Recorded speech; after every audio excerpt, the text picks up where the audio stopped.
October 3, 2019. 7:18 p.m. Cedar Hill, Texas. A home security camera captures a simple moment. An elderly man sits on a patio chair wrapped in a blanket, oxygen tubing resting along his neck. A woman steps outside carrying a bowl of soup. She places it beside him, straightens the blanket on his knees, and says something the camera cannot hear. The man gently takes her wrist and pulls her a little closer. He kisses her once. Not dramatic. Not desperate. Familiar. She smiles, nods, and walks back inside the house. The man remains in his chair watching the quiet yard. The clip lasts less than 20 seconds. At the time it meant nothing. Months later, it would become one of the most replayed pieces of footage in a murder trial. By the time detectives reviewed it, the woman in that video had already been dead for 3 days. Her name was Elena Voss, a 42-year-old professional caregiver who had spent almost 2 decades working with elderly patients around the Dallas area. People who knew her described a woman whose life was built around routine. She woke early, planned her day around medication schedules, and almost never canceled a shift. Agencies trusted her with long-term assignments because she stayed when others left. She lived modestly in a duplex in Garland, drove an aging Toyota, and rarely spoke about her own problems.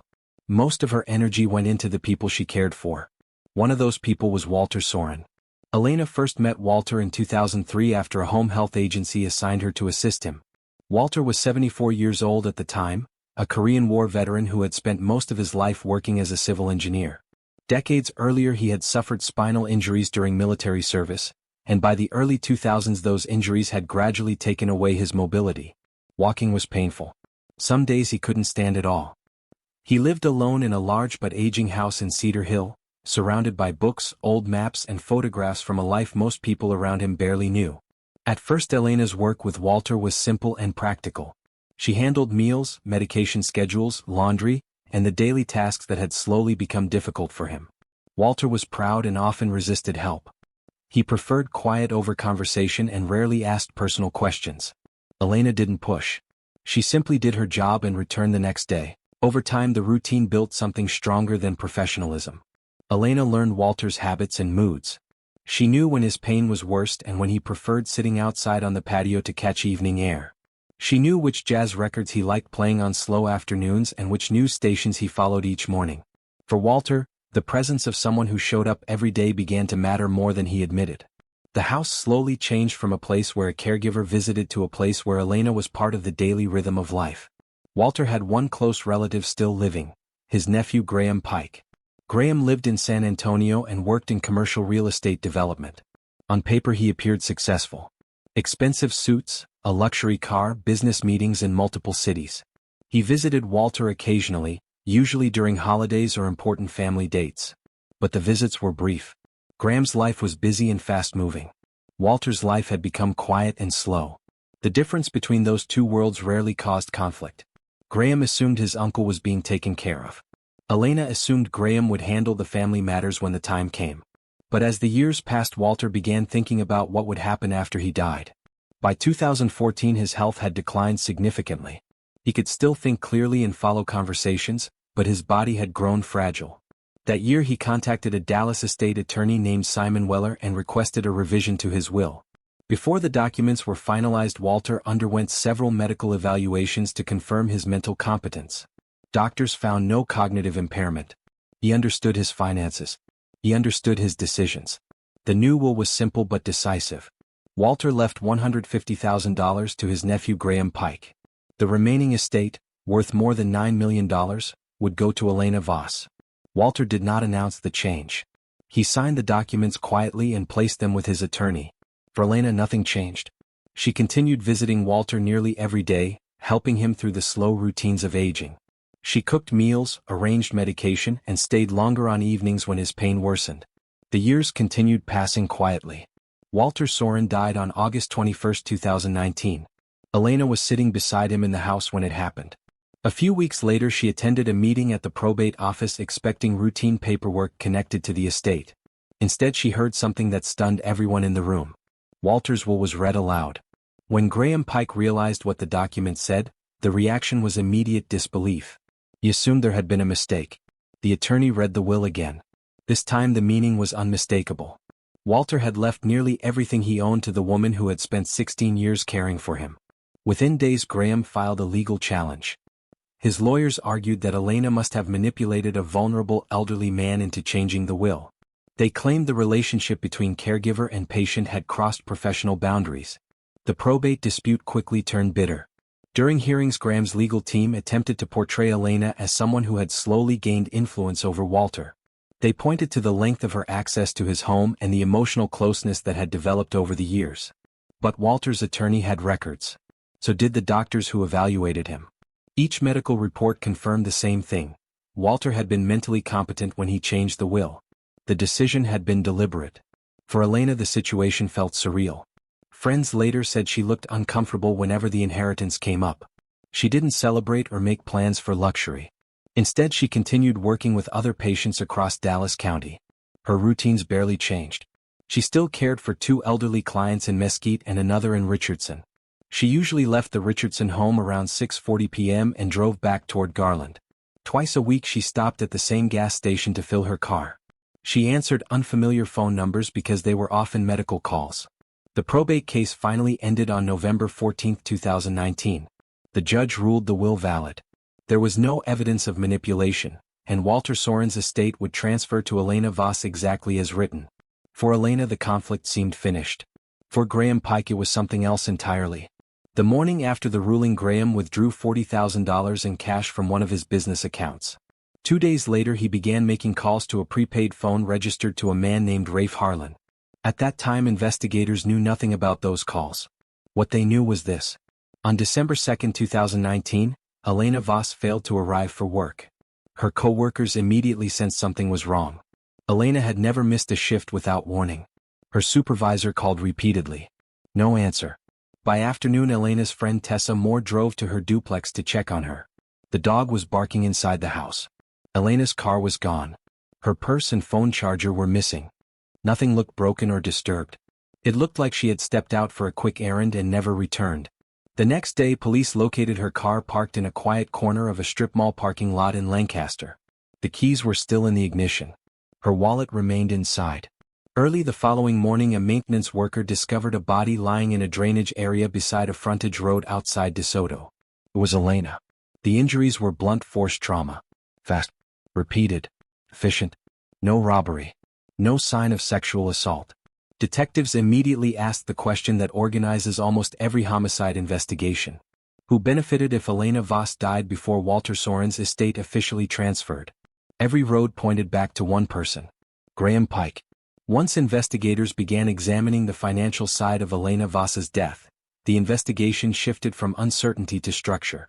The first detail that caught their attention was the $40,000 cash withdrawal Graham Pike had made the morning after losing the probate case. A single withdrawal was not unusual by itself, but detectives compared it against other financial movements connected to people in Graham's orbit. 2 deposits totaling exactly $40,000 appeared within days inside a small regional credit union account belonging to Rafe Harlan. The timing immediately stood out. One deposit was made the day before Elena disappeared. The second arrived the morning after her body was discovered. Detectives then examined cell phone tower records. Graham Pike's phone had connected to towers near Cedar Hill and Lancaster during periods when he later claimed to have remained in San Antonio. Meanwhile, the prepaid phone belonging to Rafe Harlan appeared repeatedly near several places connected to Elena's routine. Her duplex. The gas station she used twice a week. The quiet residential street where her Richardson client lived. To investigators, the pattern looked familiar. Someone had been watching Elena's daily movements before the attack. But detectives still needed confirmation that the 2 men were connected. That piece came from Elena's personal life. One of her closest friends, Brooke Leland, remembered a conversation from about 2 weeks before Elena vanished. They had been eating lunch between work shifts when Elena mentioned a strange phone call she had received earlier that day. According to Elena, a man had claimed there was a paperwork problem related to Walter Soren's estate and asked whether someone could stop by her home that evening to collect signatures. Elena immediately suspected something was wrong. The probate attorneys handled every document electronically. She had laughed about how awkward the caller sounded, as if he were reading lines from a script. Investigators traced the phone number Elena had received that day. It came from a burner phone purchased with cash at a supermarket located less than 4 miles from one of Graham Pike's development offices. That discovery gave detectives enough evidence to bring in Rafe Harlan for questioning. Harlan had spent most of his adult life drifting between short construction jobs and criminal charges. Assault, illegal weapons possession, probation violations. When investigators confronted him with bank deposits, phone records, and surveillance footage from the store where the burner phone had been purchased, his resistance lasted only a few hours. Then he asked about a plea agreement. According to Harlan, Graham Pike had contacted him shortly after losing the probate case. The introduction came through a mutual acquaintance connected to construction work around San Antonio. Graham explained the situation bluntly. A caregiver named Elena Voss was about to inherit millions of dollars from his uncle's estate. If something happened to her before the estate transferred, the money would revert back to the family. The message was clear. Elena Voss needed to disappear. Graham provided Harlan with a printed photograph of Elena, the address of her duplex, and several details about her work schedule. $10,000 was paid up front in cash. Another $30,000 would be paid once the job was finished. Harlan spent several days watching Elena from a distance. What he discovered quickly matched what Elena's friends had already told detectives. Her life followed a steady pattern. The same roads. The same hours. The same stops for gas and groceries. Caregiving had made her routine predictable. On the evening of December 1st, Harlan waited near Elena's duplex parking lot. When she returned home from work, he approached her using the same story he had rehearsed during the earlier phone call. He told her there was a problem with paperwork related to Walter Soren's estate and asked if she could sign a document quickly. At first Elena listened. But when the conversation began sounding strange and inconsistent, she attempted to walk away. That was when Harlan attacked. He struck her with a tire iron he had brought in his truck. The first blow knocked her to the pavement. Several more followed in quick succession. When she stopped moving, he lifted her into the truck bed and drove away from the complex. About 30 minutes later he reached the drainage area near the DeSoto frontage road and left the body there. Afterward he drove Elena's car to the Lancaster Strip Mall parking lot and abandoned it with the keys still in the ignition. The next morning he deposited the remaining $30,000. With Harlan's testimony and the financial trail, detectives moved quickly. Graham Pike was arrested on December 19, 2019 at his office in San Antonio. The charges included capital murder and conspiracy to commit murder. The investigation continued for months as prosecutors prepared the case for trial. Bank records documented the exact withdrawal that funded the killing. Phone records confirmed repeated communication between Graham and Harlan before Elena's death. Surveillance footage placed Harlan near Elena's neighborhood several nights before the attack. When the trial began in June 2021, prosecutors built their argument carefully. They began with Elena's life. Witnesses described the quiet discipline of her work. Her supervisor explained how Elena rarely missed a shift in 16 years. Friends described her plans for the inheritance, paying off debts, helping her mother, possibly returning to school. None of the plans involved luxury or sudden wealth. Then prosecutors introduced the financial evidence connecting Graham Pike to Rafe Harlan. Phone records, bank deposits, the burner phone. Finally they played the patio security footage recorded at Walter Soren's house. During the earlier probate fight, Graham's lawyers had tried to use the clip as evidence of manipulation. But during the murder trial the video produced a completely different effect. By that point jurors had already seen Walter's medical evaluations confirming his mental clarity.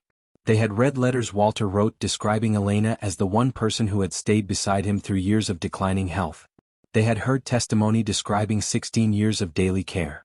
When the clip played in court, the kiss on the patio did not appear manipulative. It appeared ordinary. It looked like the quiet familiarity that develops when two people share years of routine. For prosecutors the meaning was clear. The problem was never manipulation. The problem was that Walter Soren had chosen someone else. Graham Pike took the stand in his own defense. Under questioning he claimed his uncle had been confused in his final years. Medical records quickly contradicted that claim. When asked about the cash payments and the burner phone calls, his explanations became vague and inconsistent. The jury listened to testimony for 8 days. They deliberated less than 5 hours. The verdict was guilty on all counts. The judge sentenced Graham Pike to life in prison without parole. Rafe Harlan received a reduced but lengthy sentence in exchange for his testimony. Under Texas law, Graham Pike could not inherit anything from Walter Soren's estate because his actions caused the death of the primary beneficiary. The $150,000 originally left to him in the will was forfeited. Elena Voss never lived long enough to receive the fortune Walter had intended for her. But years earlier she had completed beneficiary paperwork through her credit union and a simple estate plan. Only one name appeared on those documents: her mother. When the estate closed the following year, the full inheritance transferred to Diane Voss, a retired cafeteria worker who had spent most of her life living quietly in Rockwall. Walter Soren's estate, $9 million. Graham Pike's inheritance, nothing.